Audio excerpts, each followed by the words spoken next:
This is Bud Not Buddy, Chapter 5. Being on the lam was a whole lot of fun, for about 5 minutes. Every time my heart beat, I could feel the blood pushing hot and hard on the inside of my string spots and then bite my hand.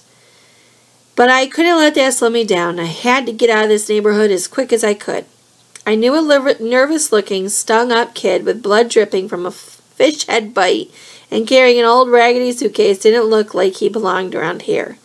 The only hope I had was the North Side Library. If I got there, maybe Miss Hill would be able to help me. Maybe she'd understand and would be able to tell me what to do. And for now, I could sneak into the library's basement to sleep. It was a lot later than I'd ever been up before, and I was kind of scared of cops catching me.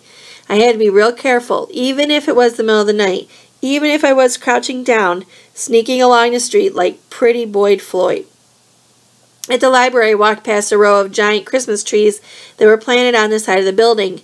There was a door on the side with a light burning above it, so I kept walking in the shadows made by the big trees. When I got to the back window, I almost burst out crying. Somebody had gone and put big metal bars on the windows. Even though I knew it was useless, I tried tugging at the bars, but they were the real McCoy, solid steel. I headed back to the Christmas trees. They were low enough to the ground that no one could see me unless they were really looking, so I started opening my suitcase. Most folks don't have sense enough to carry a blanket around with them, but you never know when you might be sleeping under a Christmas tree at the library, so I always kept mine handy. I untied the strange knots the Amoses had put in my twine and opened the suitcase. I could tell right away that someone had been fumbling through my things. First off, whenever I put the blanket in, I always fold it so that it stops all the other things from banging up against each other. And those doggone Amoses had just stuffed it in without paying no mind to what was mashing up against. I lifted the blanket out and saw that everything else was still there. You might be able to say that the Amoses were some mean old nosy folks, but you couldn't call them thieves. I picked up the old tobacco bag that I kept my rocks in. I could tell by the way the drawstring was pulled that the Amoses had been poking through this too. I jiggled it up and down in my hand a couple times, and it felt like none of the rocks was missing, but I opened it to count them anyway. None of them was gone. Next, I pulled Mama's picture out of the envelope I kept in it and held it so the light from the library side door would shine down on it. It looked like the Amoses hadn't heard it. This was the only picture of Mama in the world. Running across the top of it was a sign that was writ with a long, skinny flag. It said, "Boys and girls, follow the gentle light to Miss B's Gotten Moon Park." Underneath the sign, between two big wagon wheels, was Mama. She was about as old as I am now and was looking down, frowning. I can't understand why she was so unhappy. This park looked like the kind of place where you could have a lot of fun. In the picture, Mama was sitting on a real live little midget horse. It looked tired and dragged out like those big work horses do, but it had a teeny tiny body with a big sag where most horses have a straight back. Mama was sitting right in the middle of the horse's back, riding him side saddle, except there wasn't any saddle, so I guess you'd have to say she was riding him side sag. She had two 6-shooter pistols in her hands, and the way her face looked, you could tell that she wished she could have emptied them on somebody. And I know who that somebody was. Mama told me it was her father, my granddad. He'd gone and ruined everybody's fun that day by getting in a big fight with my mother about the gigantic white 25-gallon Texas cowboy hat that she was wearing. Mama used to tell me that hard-headed man insisted, mind you, that I wear that horrible hat.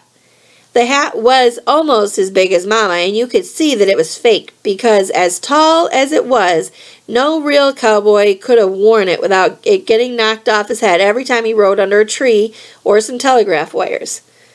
Mama told me that some man used to drag the midget horse all through her neighborhood with a camera, and if your mama or daddy signed a piece of paper, he'd take a picture of you, then come back in a couple weeks so you could buy them. Mama wasn't looking like she had rocks in her jaw because the hat was so fake that a real cowboy would have laughed her right out of town for wearing it.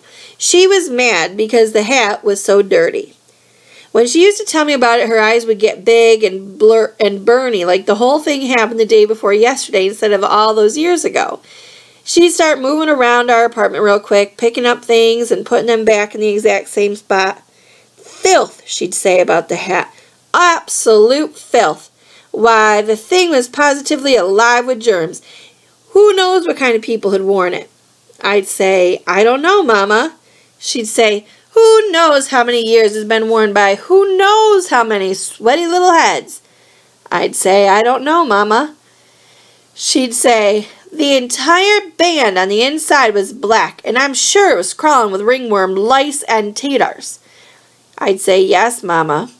She'd say, and that horrible little photographer didn't care. Do you imagine it ever occurred to him to wash it? I'd say, no, Mama. She'd say, of course not. We'd meant less to him than that horse he's mistreated so. I'd say, yes, Mama.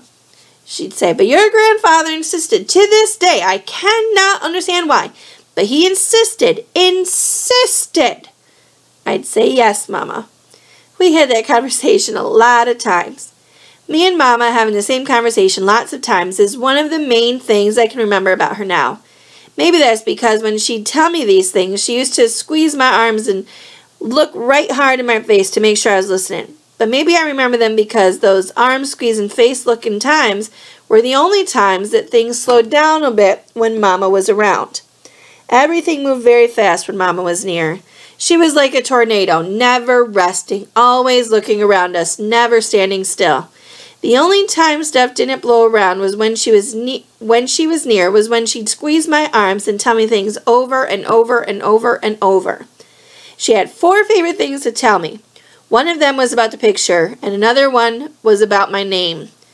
She'd say, Bud is your name, and don't you ever let anyone call you anything outside of that either.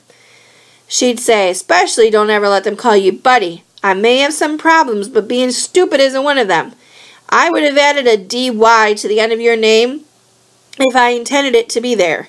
I knew what I was doing. Buddy is a dog's name, or a name that somebody's going to use on you if they're being false friendly. Your name is Bud, period. I'd say, okay, Mama. And every single time, and do you know what a bud is? And I'd answer, yes, Mama. But it was like she didn't hear me. She'd tell me anyway. A bud is a flower to be, a flower in waiting, waiting for just the right warmth and care to open up. It's a little fist of love waiting to unfold and be seen by the world, and that's you. I'd say yes, Mama. I know she didn't mean anything by naming me after a flower, but it's not something I'd tell everybody about. Another thing she'd tell me was, don't you worry, Bud. As soon as you get to be a young man, I have a lot of things I'll explain to you. That didn't make me calm down at all. That was Bud Caldwell's rules and things to having a funner life and making a better liar out of yourself, number 83. Rules and things, number 83. If an adult tells you not to worry, and you weren't worried before, you better hurry up and start, 'cause you're already running late. She'd tell me, these things I'm going to explain to you later will be a great help for you. Then Mama look hard in my face, grab hold of my arms real tight and say, and Bud, I want you always to remember, no matter how bad things look to you, no matter how dark the night, when one door closes, don't worry because another door opens. I'd say, what? It opens all by itself? She'd say, yes, it seems so. That was it. Another door opens. That was the thing that I was supposed to have that helped me. I should have known then that I was in for a lot of trouble. It's funny how now that I'm 10 years old and just about a man, I can see how Mama was so wrong.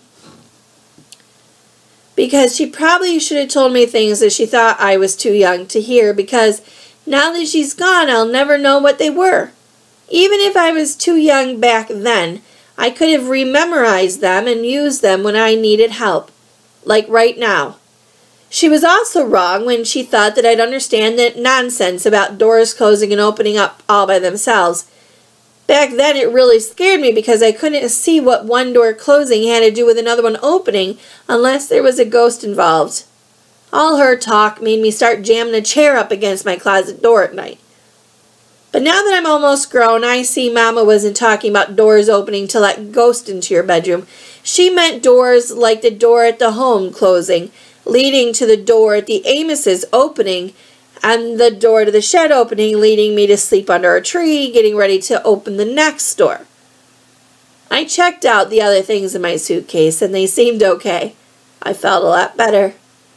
Right now, I was too tired to think anymore, so I closed my suitcase, put the proper knots back in the twine, crawled under a Christmas tree, and wrapped myself in the blanket. I'd have to wake up real early if I wanted to get to the mission in time for breakfast. If you were 1 minute late, they wouldn't let you in for food.